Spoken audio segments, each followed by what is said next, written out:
students, welcome in English online class। आज हम एक बहुत ही अच्छी पोयम 10th क्लास की वो करने जा रहे हैं, जिसका टाइटल है a tiger in the zoo by Leslie Norris. Leslie Norris द्वारा रचित एक बहुत ही सुंदर कविता है ए टाइगर इन द जू। उसको हम करेंगे। This poem contrast a tiger. यह एक टाइगर को कंट्रास्ट करती है when it is in its natural habitat, जब वो अपने प्राकृतिक आवास में होता है, and when it is imprisoned in a zoo. एक ऐसे टाइगर का वर्णन करती है, कंपैरिजन करती है, कंट्रास्ट करती है जब वो चिड़ियाघर में बंद है और जब वो अपने नेचुरल इनहैबिटेट में है, प्राकृतिक आवास में है, तो उनकी पर्सनालिटी में क्या डिफरेंस है।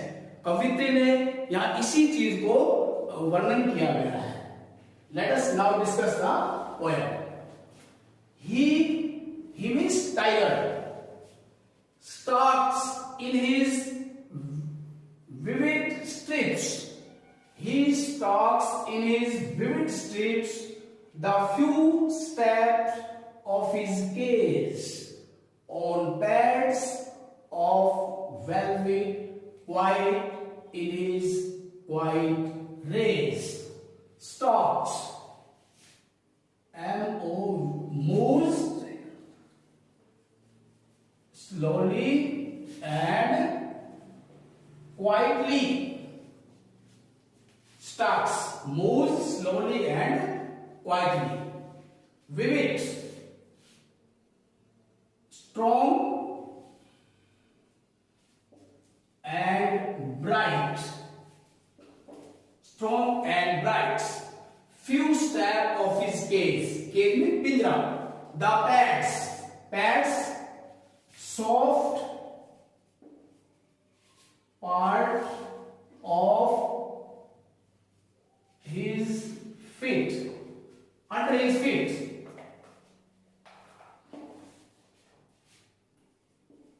Soft part under his feet. उसके पैरों के नीचे का नरम भाग। अब स्टार्ट करते हैं। He means tiger।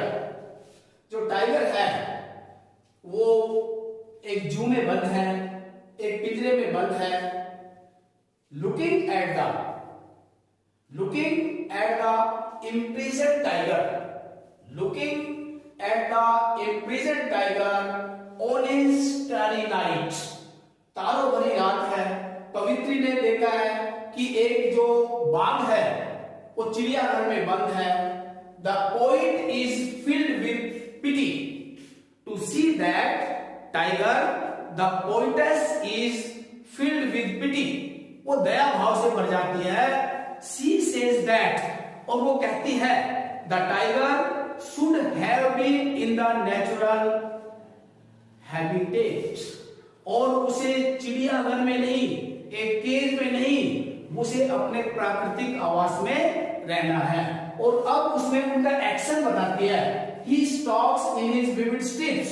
अपने पिंजरे में वो बड़े ही धीरे धीरे घूमता है, जहां पर उसके बॉडी पर जो ब्राइट स्ट्रिप्स है, जो पीली धारी है, वो एकदम क्लियर दिखाई दे रही है। The few steps of his cage, और अपने पिंजरे में वो कुछ ही कदम रखता है। On pads of velvet white, on pad of his, और उसके जो पैरों का नीचे का भाग है वो एकदम मखमली है, वेलवेट है, लाइक द कॉटन क्लोथ्स, बहुत ही नरम है, क्वाइट, और जिनसे वो बहुत ही Aahista Aahista, without making noise, बिना कोई आवाज करते चलता है। इन इज क्वाइट रेज, गुस्से में है लेकिन पूरी तरह कंट्रोल में है। The tigers moves a few step up and down. The tiger moves a few step up and down in the cage. पिंजरे में कुछ ही कदम आगे पीछे चल रहा है। The strips on his body are of bright colour, उसके शरीर पर जो स्ट्रिप्स है वो एकदम चमकीली है। The tiger moves quietly on his velvety pads, अपने मखमली पंजों से आहिस्ता आहिस्ता चलता है। He is full of his rage, he is full of his rage but quiet, पूरी तरह गुस्से में है लेकिन गुस्सा कंट्रोल में है। क्यों? Because he knows that he is helpless here in the cage, क्योंकि वो अच्छी तरह जानता है पिंजरे में वो पावरलेस है, पिंजरे में वो बेसहारा है, उसका कोई ताकत चल नहीं सकती। He should be lurking in the shadow, looking at the imprisoned tiger, उस कैद टाइगर को देखकर कवित्री कहती है इसको यहां नहीं, इसको तो नेचुरल इनहेबिटेट में होना चाहिए, इसको तो अपने प्राकृतिक आवास में होना चाहिए जहां पर उसकी पर्सनैलिटी है, एक्चुअल पर्सनैलिटी होती है जहां पर। और he should be lurking, lurking laying, L-I, laying, hidden in order to attack, in order to attack, lurking, ambush, ambush, घात लगाना। He should be lurking in shadow, उसे तो कहीं जंगल में होना चाहिए जहां पर वो किसी छाया में, बड़ी बड़ी घासों की छाया में, बड़ी बड़ी घासों के बीच में, जहां पर लेइंग हिडन, चुपचाप बैठा होगा, in order to attack other animal, दूसरे जानवरों पर घात लगाकर आक्रमण करने के लिए बैठा होना चाहिए।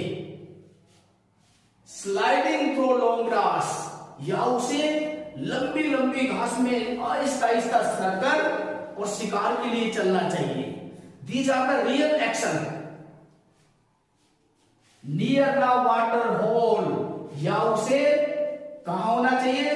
Near the water hole, near the source of water in the forest, जहां पर अधिकतर जानवर पानी पीने आते हैं। Where पलम, पलम में फैट, मोटे ताजा, where पलम deer pass, उसे एक ऐसे वाटर होल के पास होना चाहिए, ऐसे जल स्रोत के पास होना चाहिए जहां से बहुत अधिक मोटे ताजा हिरण गुजरते हैं। Near the water holes he would be waiting for some deer to pass that way. Near the hole, near the water hole he would be waiting for some deer to pass that, उस पानी के स्रोत के पास बैठकर और वो प्रतीक्षा करता है कि कोई मोटा ताजा हिरण उसके लिए आए जिसे वो मारकर खाए। तो कवित्री ने बताया है कि एक्चुअल जो उसकी पर्सनैलिटी है, जिसके लिए टाइगर जाना जाता है, उसका प्रदर्शन, उसका एक्शन जू केज में नहीं बल्कि नेचुरल हैबिटेट में होना चाहिए।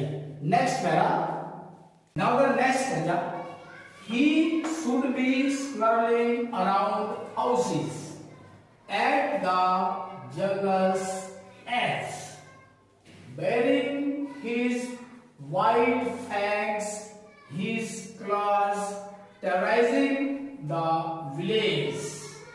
Here the poetess personified the tiger. He means tiger.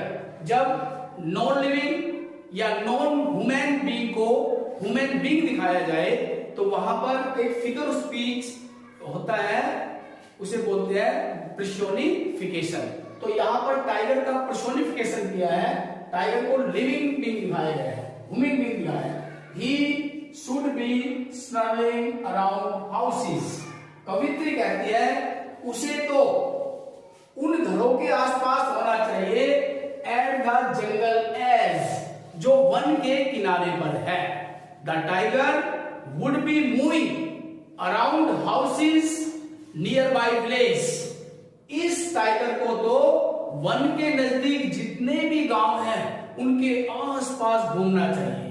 The site of his white fangs, और जहां पर उसके सफेद सफेद दांतों को देखकर, एंड हिज टेरिबल क्लॉज, और भयानक पंजों को देखकर, would feel the villagers with terror, ग्रामीण भयभीत हो जाए, ऐसे होना चाहिए। बियरिंग हिज वाइट फैंक्स, उसके सफेद नोकीले पहले दांतों को देखकर, हिज क्लॉज, उसके पंजों को देखकर, टेरराइजिंग द विलेज, ग्रामीण भयभीत होने चाहिए, ऐसी पिक्चर होनी चाहिए।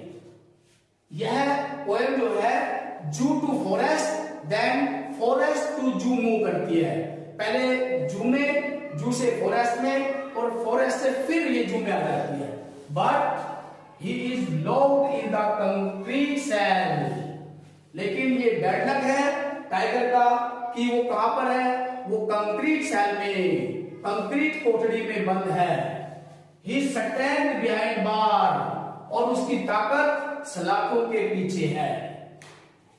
Stocking the length of his cage, he is not free, वह आजाद नहीं है, वह कुछ ही स्टेप आगे पीछे अप एंड डाउन चल सकता है। इग्नोरिंग विजिटर, और जो वहां पर एक विजिटर आ रहे हैं उनको भी इग्नोर कर रहा है, बिकॉज उसे पता है क्यों इग्नोर कर रहा है, क्योंकि वह उनका कुछ नहीं कर सकता। और जब वो अपने नेचुरल इनहेबिटेशन होता है, अगर उसे कोई दिखाई दे तो ही अटैक सडनली, उन पर आक्रमण कर देता है। लेकिन यह पिंजरे में है, पावरलेस है, अब इनके पास ताकत नहीं है, इसलिए विजिटर की कोई ध्यान नहीं दे रहा है। अब मीनिंग देखते हैं। स्नर्लिंग, ग्राउलिंग, GROWLING, घुर्राना। फैंक्स, फैंक्स उसके टीथ होते हैं, long sharp teeth, long sharp teeth tiger के। टेरराइजिंग, आतंकित करना। Next, now the last stanza. He hears the last voice at night, the patrolling cars, and stares with his brilliant eyes at the brilliant stars. Stares, gazed, घूरना। Patrolling car, जो zoo की सुरक्षा कर्मी है उनकी car. He hears the last voice at night. The tigers knows no rest during the day. दिन में उसे कोई रेस्ट नहीं है, because of the visitors, क्योंकि जू में लगातार लोग आते जाते रहते हैं। Even at night he remains disturbed. यहां तक कि रात को भी वो डिस्टर्ब रहता है, आवाजें सुनता रहता है। Due to the noise of patrolling car. Due to the noise of patrolling car. और आवाज किसकी होती है? पेट्रोलिंग कार की होती है, सुरक्षा कर्मियों की होती है।